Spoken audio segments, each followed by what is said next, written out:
y a beaucoup d'objets de la vie quotidienne qui ont des batteries ou des piles dont il n'y a pas besoin. Donc par exemple les thermomètres, les souris, on a toute une liste d'objets comme ça en fait qu'on a prévu de remplacer. En fait on a pris une télécommande universelle du marché, on l'a un petit peu modifiée pour que ça fonctionne. Et donc là quand je secoue, comme vous pouvez voir, la lumière, il y a de la lumière, donc il y a de l'énergie qui est générée. Avec ça je peux, en ayant secoué 3 fois, je peux changer de chaîne de télé. En fait, non, tu secoues pas assez fort, un petit peu plus. Encore, voilà, c'est bon. Voilà, là tu l'allumes. Au début de la soirée, tu secoues genre pendant 10 secondes et ça te suffise pour toute la soirée.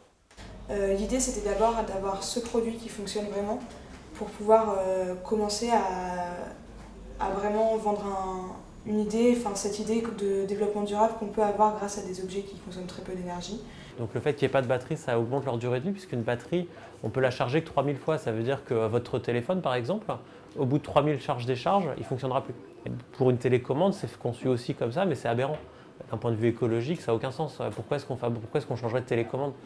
Pourquoi est-ce qu'on changerait même de télé? Nous, notre travail, c'est de prendre ces objets-là et de les rendre durables.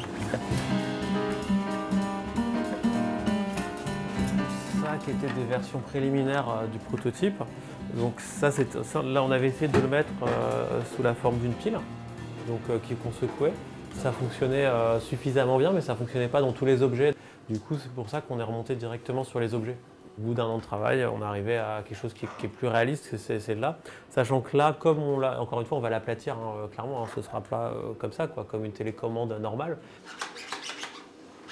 Les pièces que vous rajoutez, c'est vous qui les fabriquez toutes avec l'imprimante 3D? Oui, pour l'instant, oui. Alors voilà l'imprimante 3D. Donc l'idée c'est d'abord de modéliser des pièces avec d'un logiciel de modélisation en 3 dimensions. Ensuite on exporte ça dans le logiciel de l'imprimante. On retrouve la pièce, on fait les réglages pour l'imprimante. Ensuite on envoie tout ça dans l'imprimante. Donc on voit en fait que la tête se déplace.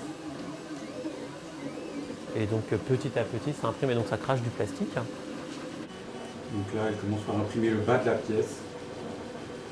Et petit à petit le plateau va descendre et elle va imprimer les parties plus hautes. Voilà, alors c'est la pièce qu'on vous a montré tout à l'heure, c'est un support de bobine et il y a un aimant qui se déplace à l'intérieur de la bobine et c'est ça qui va générer du courant.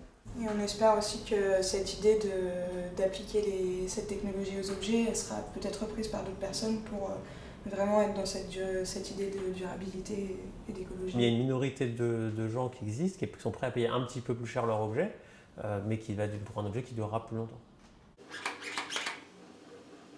Gödel a découvert un théorème de logique qui montre en fait que dans certains cas, on ne peut pas décider ce qui va se passer dans un système logique comme les mathématiques.